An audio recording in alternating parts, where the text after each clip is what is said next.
হিসেবে আপনার কি বক্তব্য? মানুষের মনের ব্যবস্থা খুব খারাপ, সাধারণ এটা মেনে নিতে পারছে না। আর সংগঠনের মুকুল বিভাগটা হচ্ছে যে ছাত্র সংগঠন, যদি তাদের প্রতি এই আন্দোলন যদি সাধারণ মানুষরা এটা ভালোভাবে নেবে না। আমাদের জনগণকে নিয়ে শিক্ষার বিরুদ্ধে যে এই যে সমস্ত পরিবর্তনের হাওয়া চলছে তার বিরুদ্ধেই আমাদের আন্দোলন। মানে এই যে বর্বরতা সরাসরি তৃণমূল কংগ্রেসের নেতৃত্বে হচ্ছে এবং তৃণমূল কংগ্রেসের সুপ্রিমো তার নির্দেশেই এই ভয়ঙ্কর ঘটনা ঘটানো হচ্ছে।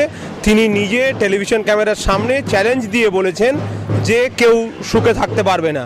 পরিবর্তনের কথা যেটা ওরা বলছে তার মানেই হচ্ছে পশ্চিমবঙ্গের মানুষের সুখ শান্তি চলে যাওয়া। এটিরা প্রতিরোধ পশ্চিমবঙ্গের মানুষই করবে, রাজনৈতিকভাবেই করবে। শান্তি চাই, অবশ্যই শান্তি চাই, কারণ এটা কখনোই হিংসার বদলে হিংসা বেশি দিন চলতে পারে না, তার এন্ড হতেই হবে। খুনের রাজনীতি মানছি না, মানবো না। ভয়েসেস অফ কলকাতায় আমি হাসান, ক্যামেরা নৌমিতা।